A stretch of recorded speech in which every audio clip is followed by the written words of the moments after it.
How's everybody doing? Welcome to another episode of the Sneaker History Podcast. I'm Robbie, and I'm here with another great interview episode with my guy, Marco Negrete. How you doing, boss? I'm doing well, man. Thank you for having me. I've been so excited to have you on for a minute. I'm very happy it's actually linked up and lined up in our lives. So this is going to be a lot of fun. You have been all over the sneaker spectrum, it feels like. You're one of the OGs who have really seen the inception of the digital world in sneakers. So this is going to be a really interesting conversation, get some insight about you, what you've done, and kind of what you're up to now. So let's just get right into it. So who's Marco? Yo, that's me, Marco-Henry Negrete. I have two names. I have to always throw that out there because people will get confused. For those of them who may be viewing who know me as Henry. But yeah, man, I am born and raised Fillmore, California, about an hour outside of LA.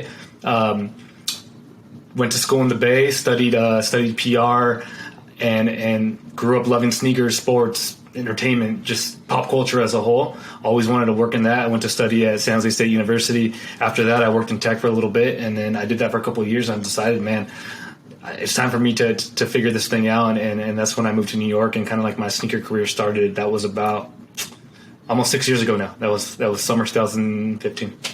Doesn't everybody have a moment where they're like, I'm tired of being on the sideline, listening to the conversation or reading the conversation, and you want to be in the conversation with shoes?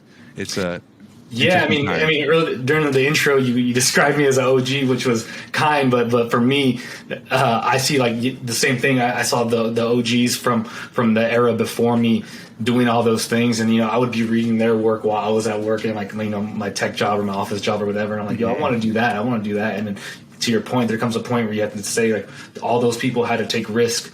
To get to that point, right? It's an industry that everybody wants to work in. There's not a ton of jobs. Thankfully, it's growing. There's more jobs now, but at the time, it was really hard, man. To get your foot into the door, you had to be a designer or a writer, or some sort of creator at that point. So I definitely know that feeling. That feeling was kind of itching me for years, and then finally, at some point, you got to do it. You got to give yourself a little more credit, because I did the numbers in my brain a couple days ago. I've now been in it over 20 years in terms of just being a dedicated fan to sneakers. Yeah. So 20 years of experience in something. You're an OG now. It doesn't feel like it. Yeah, I guess it's one of those things where I don't realize we're just getting older, right? There's some kids now who love shoes who are 20. Oh, well, they probably look at me as an old dude in the game now. So I see what you're saying. It's man, that Jordan 17 release feels like it was yesterday, but that was 20-something years ago. That's not Dude, yesterday. It is weird thinking about my favorite era of shoes. I think 06, 07, 08. It was a very pivotal moment for sneakers and for myself. Coming of age, that's around the time I went to college. And I think about those releases and those moments they were 5 years ago, and it's whoa, those things were a long time ago. Creeping up a little bit. Yeah. That's one thing we've been able to connect on just in that time period. We both love Kobe. We both love Kobe's shoes, and we'll see each other wearing Kobe's and be like, yeah, I know you're a big fan of hooping in them. So that's prime Kobe years. 06 to 2010 is really, from a shoe perspective, Kobe's golden year with Nike. Man, I was late to the Kobe Nike run because when I was growing up, I loved playing the retros. It was just that feeling of playing in something that felt like you wanted to feel like the people you grew up watching, right? You grew up in the 90s. You wanted those 90s looking sneakers. And it took me a while to really get to start appreciating innovation in shoes. I think it was the 08 Olympics when the Hyperdunk debuted and Kobe and everybody were wearing them in Beijing. And you're like, oh, that performance shoe looks kind of cool. And if all the best players in the world are wearing it, it must be cool. So I went and grabbed that pair. And it changed everything. I was like, I will never go back to hooping in 20-year-old shoes again, technology-wise. I still like to hoop in a Jordan 10 or a 7, but for the most part, it's yeah. And then once I got to Kobe's and I started trusting the low tops, because I don't know if you remember, but playing basketball in the 90s and the 2000s, for some reason there was this national fear of ankle injuries. We had the big ASOS ankle braces in high school. Our coach made everybody wear them. They had 4 straps on them. I wore them for football and basketball. And then so the idea of low top sneakers was no way, right? Our ankles are ankles. And I realized I've never had an ankle injury, knock on wood. And if Kobe's wearing them, then he's playing at a much higher level than me. So first shoe that I got and that I really like kind of fell in love with from a Kobe POV was the Kobe 6, because it's just a sick design. Oh yeah. I hate to jump out of the frame real quick, but good. I have them on display here in my living room, so I might as well grab them. K-Ows. This shoe, I really wanted the Grinch back then, and like it is today, impossible to get. And I remember getting a pair of these on eBay used, like maybe when I was like 19 or 20. I was already like not playing, in high school anymore, but I was still hooping a lot. And once I put them on, I was like, oh, I'm probably never going to go back, go away from Kobe's ever again. So I'm going to go on a limb here, because you brought up the 08 Hyperdunk. I have a pair of those 08 Retros, and even in 2021, it's a very light, durable hoop shoe. You have the lightness of the Kobe, lightness of the Hyperdunk. You can compare that to a Jordan 7 or 10 night and day. We're going to get off this topic, but before we do, I have to know, because a lot of people go back and forth between like what's the best retro Jordan to play in. I hear the 13, the 10, the 7, the 9. What's your favorite retro to play in? I haven't played in every single one, but I've played in a lot. Ones you played in? I used to like it was like this goal of mine as I was like coming up as a sneakerhead to at least play one run in every shoe that I had, right? So I played in a lot of shoes that I regret playing in, like an 8 or 9. But for me, the 10, particularly the Steel 10 from the late 2000s, like that shoe is so bouncy, so comfortable. That leather is so soft. Like I would still play in that shoe to this day. And then a Cardinal 7 from the same era, man, those things, like the lining around the ankle, like, is just so freaking nice that both of those shoes, like, but it had to be those year, right? Because further retros, they change things here and there. So 7 or a 10 for me, man. To this day, if it was from that era, I'll still play it if I had to.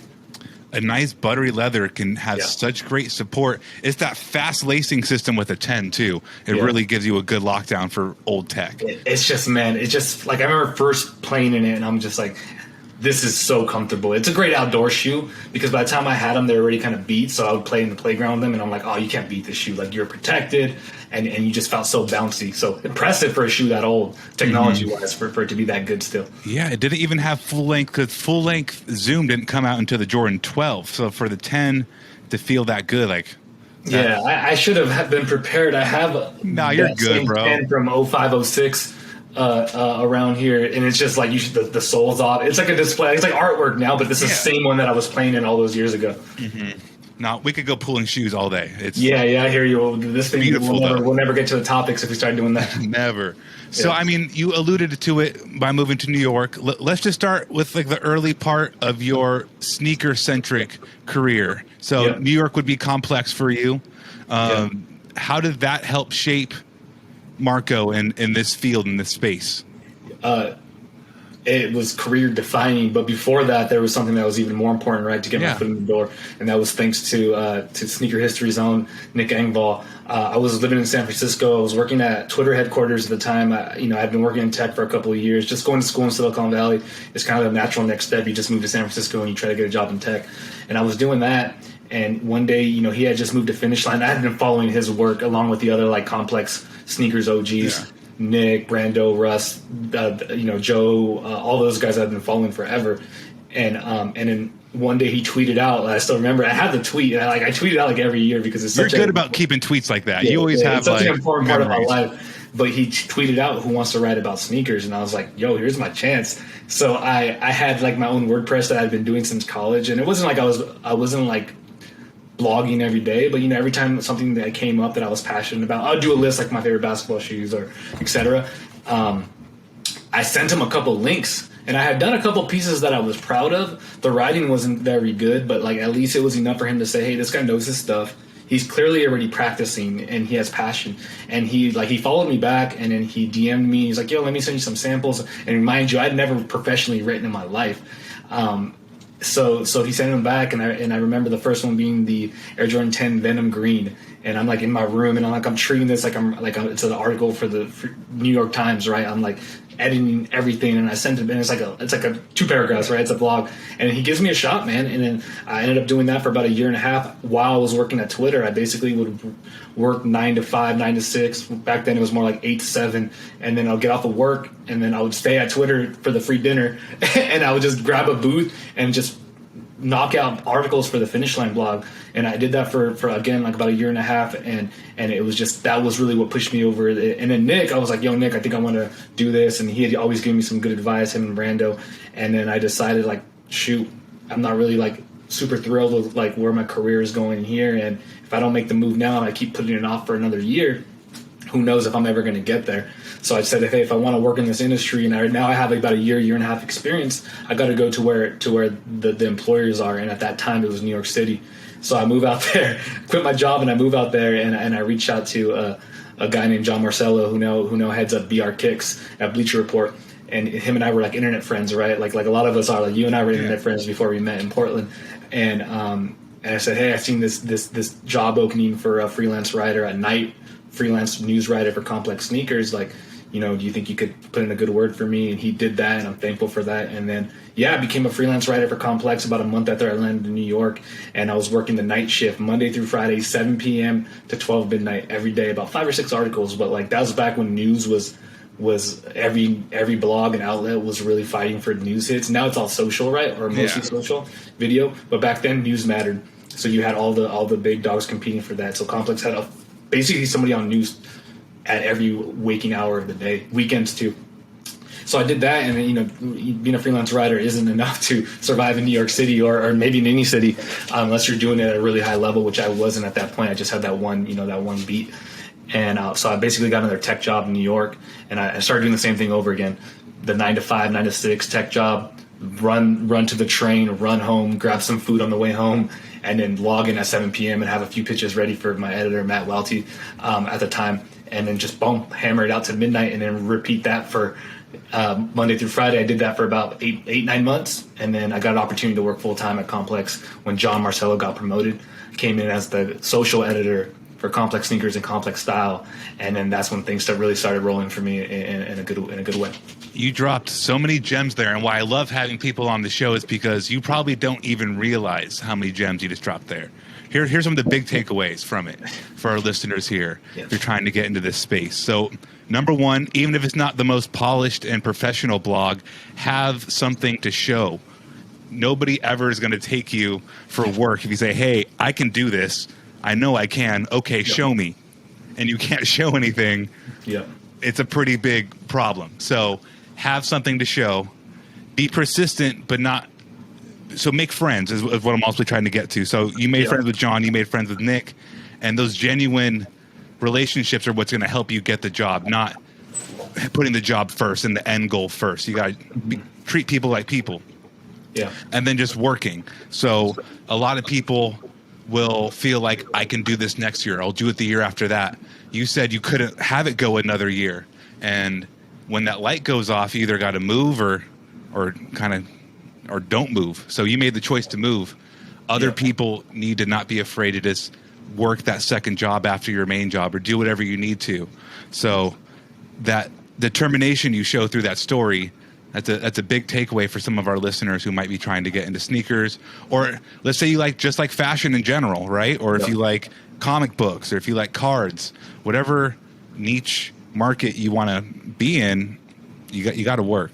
Yeah, man, it's tough too. Lucky I was in a position to do that, right? I could just pick up and leave like that. I know that's not tough. A luxury that everybody has at that point. I was young, I was single, packed my bags, and my parents gave me the support that I needed and encouraged me to do that. I had some friends in New York that allowed me to crash with them when I got there, because there's no way I could have got an apartment there, because it was, And the other thing I would say though, to your first point is again, I learned the hard way, and I think a lot of us have too, is like passion just isn't enough when it comes to jobs. So like in college, when I graduated college, I was applying for all these like Nike jobs and jobs in media that I thought I was qualified for based off of the fact that I had a degree and I love sneakers. And then you realize like that's not enough, right? Like just being passionate about something is never going to be enough to make a career out of it. You got to figure out a skill set that's going to apply. So after years and years of just getting no replies back and being so frustrated, like why aren't they calling me back? Look at me, I love sneakers. It's like you can't display all that in a resume. So even if the work is not super polished or even if nobody's reading it, just getting those reps in. I think for me, that's like my number one advice to anybody: start getting the reps in now. And don't wait for someone to validate you or to pay you for it. And then by the time when the opportunity comes, you'll be a little bit more ready. nobody told Kobe to shoot shots at 4 a.m. He did it on his own. So You gotta be ready, man. what it Yep. comes down to. So that complex job then prepped you for, I mean, let's be real. Most people who are fans of shoes, like the dream is having a job with Jordan. Yeah. So you then were able to parlay that into moving out to Portland. Yep. What did you do with Jordan? And I mean, I was a huge fan of what you did there. Like the editorials is nuts, but let's hear a little bit about the next step of your journey. Yeah, man, at Complex, so I did about a year of freelancing and another year in the office, and man, like that was like, it was like going to get your master's in culture and in media, right? I got to work with some of the most talented people and learn from some of the most talented people. And then after about a year of that, I was like happy there. I was like, yo, just like, I'm living in New York City. I'm writing about sneakers. Complex. I was pumped. Like the type of people that I get to learn from every day, from Joe LaPuma to Julian Patterson to Russ Bankston. I was like, yo, I am like living the dream right now. So when the Jordan thing came up, it was kind of out of the blue. They were looking for somebody who had a PR and editorial and a media background to join their global PR team in Beaverton.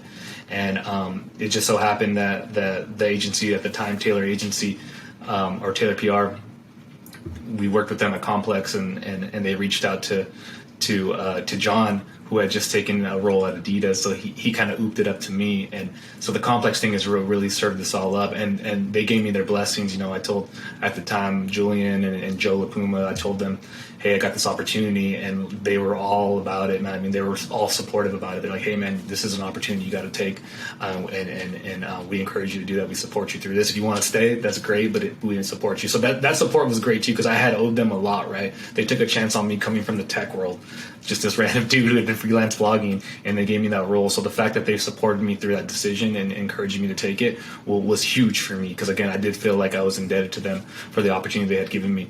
And then when I get to Jordan, man, like you said earlier, like it's everyone's dream job. I'm everybody. Like that was me. I walked in like I remember being in New York taking the interview, and I was like pretty set that I wasn't going to move, because I wanted to live in New York my whole life. I'm finally there. I've only been there for a couple of years, and I didn't want to move to Oregon. No offense. And then I get off the call, and I'm like, oh, I think this is happening. Like I just felt the energy. The role was too perfect, and I got to and my first role in Oregon. You know, I booked that one-way flight. I'd never been to Portland in my life. Packed up my bags and headed out in about a month's notice. And I joined our global PR team, and it was just like, man, it just felt like the perfect role for me. They allowed me to do all of the writing. So on Nike News, like today, for example, the big fall preview just came out where they break down every shoe that's coming out. That was like the first task I was given, is like go storytell around what's coming out every season. And that gave me the opportunity to be in the rooms with our designers, with our collaborators, with our athletes, and really get the insights. And for me, I'm just thinking about it from someone who loves sneakers. Like, how do I make every shoe feel special to somebody that ultimately buys it? So I was doing that. I was in charge of a lot of our media and influencer relationships. And then we also did a lot of events, right? Previews and launch events, launching the game shoe, launching Russell Westbrook shoe, doing different pop-ups and activations at events like Paris Fashion Week and All-Star and Super Bowl. So it was like a mixture of all of the coolest things you could possibly imagine. And I say that with gratitude, not to brag. It really was a dream run for me there. I did that for about 2.5 years. And then about halfway through that, the Jordan blog, air.jordan.com, was a different team, but they were focused strictly on storytelling, deeper storytelling, cultural storytelling, where I was still focused a lot on business, PR, that type of stuff, which I loved. But I noticed that they were starting to ramp up there. So there was the person who was running that team. I just pitched her. I was like, hey, I got a couple ideas. Her name is Kieran. She works at Apple now on their editorial team, and she was great. And she was like, yeah, I love it. Let's do it. So they allowed me to write a story for them. And again, I'm just like working on a different team. Like, hey, this is also part of what I've done and what my background is. I would love to just help, and that teamwork. And then welcome me into that team, which is like at a lot of big companies, is not really, you don't really kind of like swim in other people's lanes, right? But the fact that they were so welcoming to me and encouraging me to help, and I'm just like, I want to tell the best stories possible for this brand or help. So they let me do that, and I did that for about a year, where I was doing both. Like I was doing all the PR and the comm stuff, which was awesome, and then I was also helping them with some of the writing, sourcing writers, sourcing photographers, stylists, things like that, and just kind of strategizing, all right, how to tell these stories a little bit deeper. And then after about a year of doing both, about 2.5 years in, the opportunity came up for me to go lead that editorial team, like basically lead all the creative on all the storytelling that we were doing. And I was just like, I had to choose really. And I was in such a blessed opportunity where my boss was like, hey, you would be really good for this role. You're already doing it. And, we would love for you to stay on the team. So, whatever you think is best for you and your career, we'll support that. And again, like my boss at the time, Sarah Blazing, she allowed me to make that decision. And again, like that's, you don't get that very often at big corporations. So I went ahead and took that shot and joined the editorial team. And then I just moved to full-time storytelling, interviews, and kind of just became like the editor-in-chief of that blog is the way that I approached it. How do we tell the best story for every shoe or every event? And it's not always going to be me. In fact, most times it's not going to be me. But I might know a writer who can bring this to life in a way that's authentic. So I got to do that and work with some super talented people externally to bring them in and help them tell the stories for us. It was incredible. You can always feel, especially at direct blogs, so direct communications from a brand, if the person running it or if the leadership is authentic with the storytelling, if they really care. Because you can find sometimes, I'm not going to name names, but just like there's wrong information across every brand sometimes. It's like, okay, did they really care? Was the attention to detail there? And I feel like the Air Jordan stuff was always very literally on point. So kudos to that. What's crazy is the next transition, because you have like the greatest, I guess, in theory, to externally every sneakerhead on earth, you have the coolest job on earth. So why then transition to your current role with SoleSavy? Why was that intriguing to you? Well, I mean, for starters, I've known DP, the CEO and the co-founder of SoleSavy, and I've known Justin, his co-founder, for years. And from the Kickstills days to just like he became a friend over the last 5 years or so. So I always believed in what he was building, and then for me, I'd spent I was lucky enough to spend the last five or so years in the industry from the media standpoint and the brand standpoint. And as you know, things have changed a lot, man. The sneaker experience isn't the same as it used to be when we were growing up, or even five years ago for us, right? It's become increasingly harder to just enjoy shoes, right? Like it's almost like a challenge every day now to just enjoy the culture that our friends help build, right? Yeah. The people that we grew up with, the other collectors, the people that we don't know, people like us who are just very passionate about this. So when I saw that what they were building, I was keeping an eye on it and I was supporting it. And then, he gave me an incredible opportunity to not only come work for him, but to help build this company. And, my roots were in Silicon Valley. That's where I started my career. So I knew that at some point I wanted to like build my own thing and kind of take that entrepreneur step. I just didn't know when it was going to come. And like the Jordan thing, it just came way sooner than I expected. And it just, it worked out timing wise, right? Jordan Brand and Nike were going through a lot of changes in the last year, a lot of hard times. And a lot of my friends and managers and people that I really like learned a lot from there were no longer with the company or had moved on. So for me, I just started thinking about what's going to be next for me, and then DP did a really solid job at selling me on the future of this company, and I just decided that it was best, and he was going to let me build my team and really try to stick up for the sneaker community that's been lost in this explosion of this industry, right? It's all about resale and profits, and he said, hey, we're all about the people and the passion, and that's music to my ears. I took the job and haven't looked back since. I'm going to keep saying beautiful because it really is like to have, ultimately you're betting on yourself, right? Because you have super sweet job at Jordan, but again, something is clicking in your brain like I'm experienced in this tech world. I know that I want to help nurture and grow something. I have a great thing here, but it could be great over here. So it's not always looking for greener pastures. It's betting on yourself. It's not always looking what's the best opportunity, but where are you going to get the most out of it? So yeah, I mean, for sure. I'm super confident in like the things that I've been able to learn over the years and the people that I've been able to learn from, and my vision for myself always extended beyond Beaverton, right? I was so lucky to be there, man. I wish I could have been there for a decade, but time timing wise, this was the right move for me, and I'm excited about it. That's great advice. Just being open to change. So let me throw this at you. What's a piece of advice from one of the people we'd consider an OG or anybody you've come across in your work life? What's a good piece of advice that has helped you get to where you are today? Oh man, that's a tough one. Just one, doesn't have to be the best, but just what's one of them? I think one thing that I learned working for like a really big corporation from some of my friends who had been there for a long time is you just got to stay true to yourself and what brought you there. I'm not really good at like playing the politics of corporate America, and nor did I ever really want to do that. But there are some places where it's necessary, right, to advance. And I just looked at some of the people that I looked up to, and I watched the way they move, right? And if they were staying true to themselves, they were being kind to other people, and they were never doing anything that, like, I never wanted to advance at the expense of somebody else, right?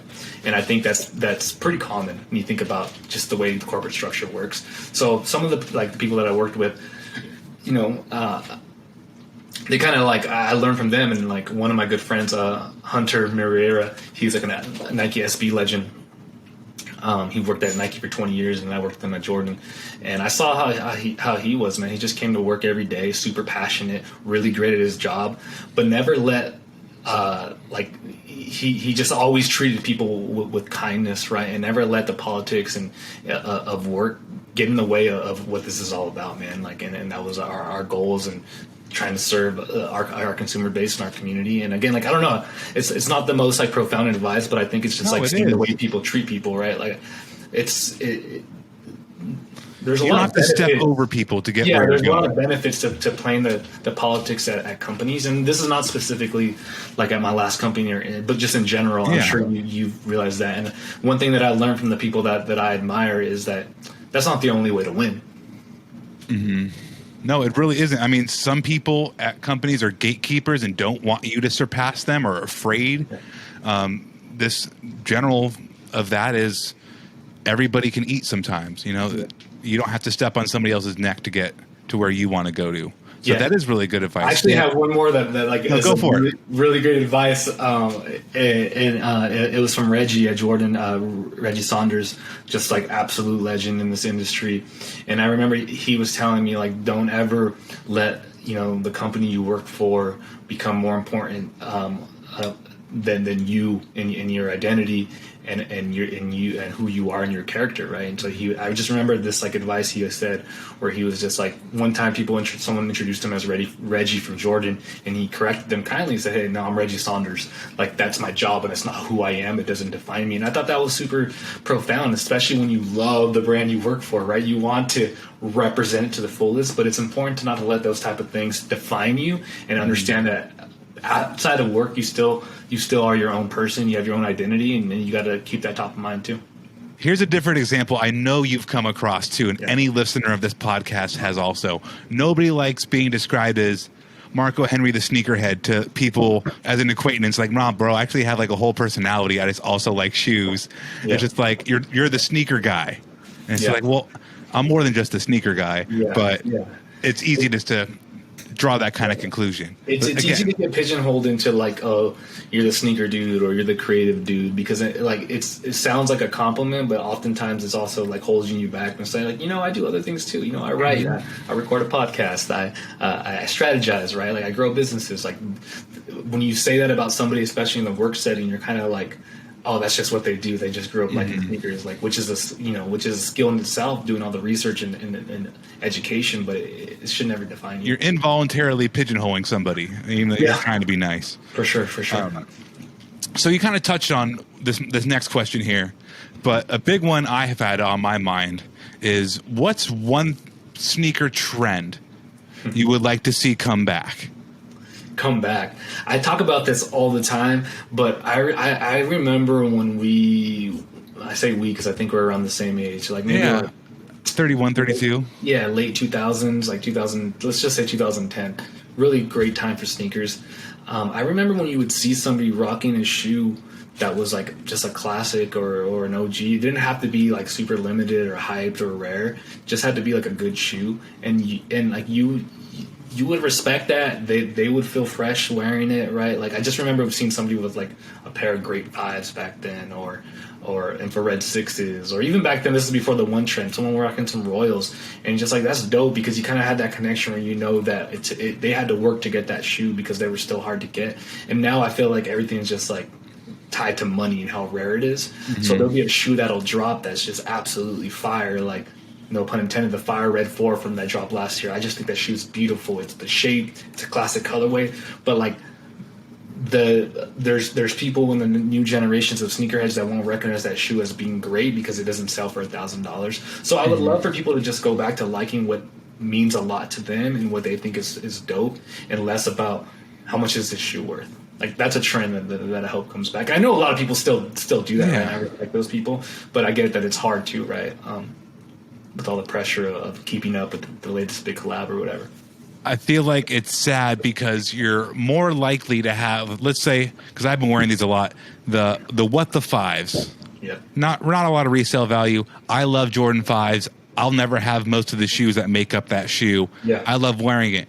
But there's somebody on this earth who's clowning his friend because like, oh, that shoe's not rare. That shoe's not hot. It's like, who gives a shit? Like this, I like wearing this shoe. Like I turn one way, it looks one way. I turn another way, it's yellow. Like this, what makes me happy. Yeah, that's the trend I want to come back, is people just wearing what they genuinely think it's hot, not what the internet tells them is hot. And it's okay to be influenced, right? And to think that what's on trend is cool too. But I think sneakers are a lot more fun when you just like get geeked out about the things that you like versus what is selling for a lot of money. You're a big eBay buyer, like old eBay buyer. So like shoes are such a great space because you can have the latest and greatest Travis Scott shoe, or you could go 15 years back and pick up some heat and just look at it from a different perspective. Like I've always wanted these are cool to me.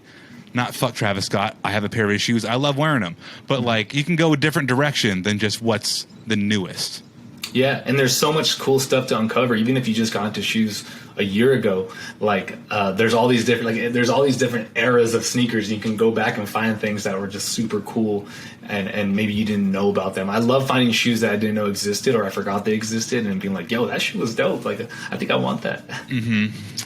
They age better. You see it 10 years later, and it's like, okay, at the time that wasn't very cool, but now I'm feeling it. Very nice. Yeah, I love finding just like the used section at a lot of marketplaces is full of good stuff, right? Like if you just like are down to hunt a little bit, that's like the part of sneakers that's still a lot of fun to me.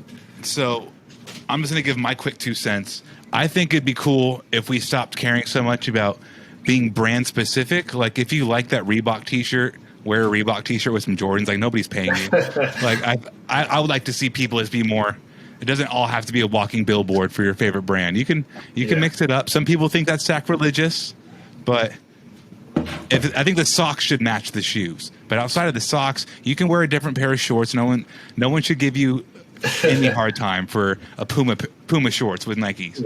In my opinion. At the end of the day, I won't mix friends per outfit, just as a personal rule. See, everybody's different. Day, like if you're liking what you like and what makes you feel dope and makes you feel confident, then nobody else should have some criticism about that, you know. As long as your inspiration is global warming, you can wear anything you want. So what's one trend that's out here now that you'd like to see go away? That isn't the flip side of the first one. I think I hate to say it, man, but when I was growing up, fake shoes were fake shoes. And I think the bootleg trend has had a significant part in sneaker culture. When you go back to obviously Babes or other shoes throughout history that were sending a really like thought-provoking message and really kind of had a bigger picture idea to them. But I think now just like slapping your logo on a shoe from the Alibaba marketplace and claiming it as your own design, I just don't think that's like, I don't think that's very creative. And again, if that's how you're making money, then and you built a following. We talked about this in the SoleSavy newsletter last week because of the Nike trademark news or the patent news. And I'm just saying, like, hey, if you built a following off of bootlegs, more power to you. But if you really think you're super creative and you're a designer, and this is your perfect opportunity to prove it, right? You can only like if every single one of your popular designs are based off of a shoe that is 36, 37 years old and already establishes the best shoe in the world, I think that you could try a little harder. So I think that trend is just like, again, man, maybe it's just like the era that we came up in, but fakes were never cool. No, those are legit fakes. Like they're 100% fake. There's nothing real about them. They just cost you way more, and you're cognizant of it. Like there's just, and I get it. It's definitely like a result of the market being so hot right now and it being impossible to get shoes. But I just think like if you have to resort to wearing fakes, then like you're missing the whole point of why shoes are cool, right? Like some of them are not supposed to be easy to get, and again, it sucks. But like if that goes back to the hunt, the thrill, like getting a shoe, it feels so much better when you acquire that shoe you wanted versus settling for a fake. It takes, like I said, it doesn't take very much skill to just put a different logo where the Jordan swoosh, where the Nike swoosh should go on a Jordan 1. But I think where it does start becoming creative and where these people shouldn't be looped into the same thing, like JBF Customs and the Shoe Surgeon, that's a real skill to create. And they're cobbling pretty much a brand new, be it a Jordan or whatever brand it might be. But like that's real skill. So like I don't consider those to be in the same lane as a fake shoe. I think reconstructing or customizing is its own lane. It's not like my thing, but I definitely don't consider them the same either. I think fakes are fakes, man. Like when it comes to like you're ordering a fake shoe, all the materials are fake, so that's one that I'd like to see it go away. The next one, I'm gonna be nice here, but I think the aging shoes trend has gone a little too far. Like we're aging shoes that are already aged. And I'm just like, man, like, because to me, it's like the rush to be an OG, right? Like the original aging is wearing your shoes, and I get it. Like if you're a collector, it's hard to beat a shoe up because you have so many options. But I don't know. For me, I'm just like, all right, we get it. Because I remember when I used to try to de-yellow my shoe, and I get it. Like I'm not going to be the old man yelling at clouds, but at the same time, I'm like, what's going on? I think we're taking it a little too far, a little too literally, I think you remember in middle school, there was a point growing up where like people were fake skating their shoes, like lifting up their shoes more to make it look like, I'm in these streets, I'm skateboarding all day long, and you're really just like cutting up your laces and like rubbing. Dude, I remember that people would rub their shoes against the grip tape. The biggest giveaway back then was when you cut your laces with like scissors, because it was a badge of honor to have your laces bust because you were just like, you were skating them. But you could tell when somebody cut it, the cut was too clean. Like there was no frizzle to it. So you're right. To me, it's like that. And again, like I've seen some really dope aged shoes. I mean, obviously Off-White and Union and Nigel Sylvester and Alma Maniere, those all come with an aged tint to them. But I think like we don't need to age every single shoe that comes out. And I think that it's rewarded on social media, right? Like a lot of the blogs is just like you're gonna repost what is going to get people going, but as a result we're here now, and I'm like, I don't know if we need to age those shoes. They're already kind of cooked. All of those shoes you just mentioned are aged for storytelling purposes, not for aesthetic. Well, it is an aesthetic choice, but like ultimately there's a reason behind it, not because it's cool. So 2 last questions here. This one, I had to think long and hard about my shoe so far of 2021, but what's your favorite release so far of 2021? Man, I really hate to say it because everyone's saying it, but I finally got my hands on the Alma Maniere 3, and it's a great shoe, man. Like I'm a big fan of James, and I've had the opportunity to meet him on a couple occasions and do a couple stories on him for past Jordan releases. And so I already knew I was gonna love something that he came up with. But that shoe is just like beautifully crafted. It looks great on feet. I love a shoe that you could just keep wearing, like without even thinking about it. And that shoe's good. So that's up there for me. I've been breaking out into other brands lately, which I haven't done in a few years. So I've been pretty excited about some other shoes. I really like the Pata New Balances that they did earlier this year. I thought that was a great shoe. I haven't found the right opportunity to wear it yet, but now that summer's here, I think I'm gonna be able to bust those out. I like the Bricks and Woods New Balance that just came out a couple of weeks ago. I was able to check out check out that pop-up release they did here in LA. I just love seeing new energy, right? Like we can keep creating new trends and new hits, right? It doesn't always have to be the same ones. And you know me, I'm a Jordan 1 guy, so Yeah. I'm not going to sit here and tell people to move on from the iconic silhouettes, because I never will. But I love when I see new stuff pop up too. So I would say like those three have like come to mind first as like shoes that I've just been really excited about this year. Okay, killer. So I mean, you've said that you've now started experimenting with other brands. Who do you think's poised to have like the best second half of 2021? Be it a brand or a collaborator or a line. What do you think's up for 2021 second half? Man, I have to start off by saying like Jordan is just, yeah, I'm a homer, but that like I'm a Jordan guy through and through. It's just like they're almost like just contenders every year, right? Like you can't ever. That's the longest dynasty in the entire industry. Like you can never count them out. I know that they have some heat coming out. They're gonna own the industry again, but that doesn't mean that like there's not more people kind of like fighting for that top spot. So I think Jordan's gonna do some exciting stuff. Of course, I just have to say that because I don't want people to think that of counting them out. They're just so big that you just have to mention them. Yeah, right? And they do have some exciting stuff that I've heard that's going to be coming out this year. That's going to bring new energy to new silhouettes.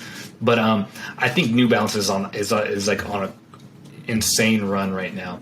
Like the last couple of years, they're just choosing the right collaborators. They're bringing energy to the right shoes. They're introducing new silhouettes, which is hard to do, right? When's the last time we've seen new silhouettes take off the same way that some of theirs have, right? It's like from any brand. It's very difficult to do. So I think that's going to be exciting.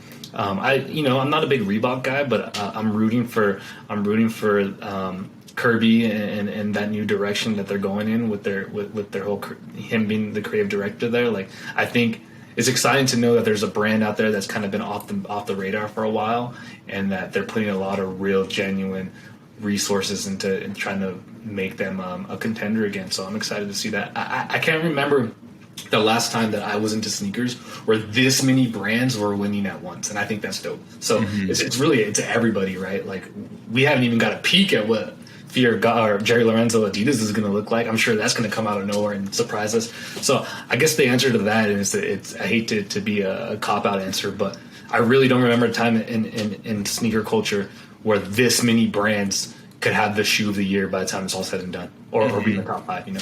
Yeah, like the that Be Like Water, or like, that New Balance coming out, that is turning some heads. There's gonna be a couple shoes that turn heads. That's my shoe of the year hasn't come out yet. I think it's gonna be that Lightning 4, man. Like, yeah, that's gonna be I've wanted that shoe for so long. Yeah, that's gonna be it once that drops. That's the jam. Yeah, I always give. I'm always going to give extra points to a shoe of the year that's a new silhouette, though. It's so easy for a retro to be shoe of the year, and most of the time they're deserved. Like the Union 1 was by far the shoe of the year. But think about the other years where like an obscure or a new shoe won. There were always new silhouettes. The Sakai Vapor or the Sakai Waffle was a new silhouette. It was a remix, but it was still new. The acronym Presto, which is also considered to be the shoe of the year. So I'm excited to see like what update to a silhouette or new silhouette can come in, because those will always get like I don't know if it's recency bias, like, or the opposite of recency bias, but when the new silhouette pops up, I think that brings a whole new energy to a great retro collab or colorway, which are always going to be at the top anyways. Because we have to keep it moving. You don't want shoes to be stagnant. Okay, it's 2021. We've made all the shoes. Like, no, there's still more stuff to be done. If that Mars Yards 2.5 comes out, yeah, that's going to be a shoe that like it's just exciting, and I don't even know how to describe it. It's just fun. I love the rollout. I love him telling you beat the shoe up. Like I think that's cool. Tom is his own energy for sure. Yeah. So Marco-Henry, man, tell me what's up with anything you want to plug. What's up with SoleSavy? We're gonna get out of here. Yeah, man. If you love sneakers and you love the sneaker community, which I know your whole audience does, that's really. I'm talking to the right some people. overlap here. Yeah, check out SoleSavy, man. It's SoleSavy with 1V on all social accounts, and consider a membership. What we're trying to do here is put again passion and people before profits when it comes to the sneaker industry. Our number one goal is to help real sneakerheads and people that just love shoes get the shoes that they want and have fun again, right? It shouldn't have to be this difficult. There's a lot of work to do. We're going to need brands to step it up as well, and retailers. But when they started this company, it was with that goal. How do we just help people enjoy shoes again? And we have some big plans this year. And if that's something that appeals to you, check it out or hit me up. I'm happy to talk about it. We have a community right now of thousands of people across North America that are just 100% dedicated to moving sneaker culture forward, helping each other out, helping people cop kicks. We spend a lot of time and resources giving you the tools that you need to buy shoes. It's so hard. We hear about the bots, we hear about the different apps that don't work. We can't guarantee it, but I think that we're giving people the best shot to buy shoes manually for retail. So you truly do. Check it out, man, for sure. You get a great shot there, and we have some members of our Discord who are, again, cross members with SoleSavy, and awesome. It's great stuff. Where can they find you online? Yeah, so it's at SoleSavy first, and then if you want to check me out, it's at Marco-Henry, MarcoHenry on Instagram and Twitter. I'm a little bit more active on Twitter, but I'm always down to talk kicks. That's how Robbie and I first connected. That's how Nick and I first connected, and I'm always down to connect with some more people too. You are the Twitter god, but we appreciate your time. Thank you so much for dropping some knowledge. Make sure you're following Sneaker History, and everybody enjoy the rest of your day. Have a good one. Appreciate it.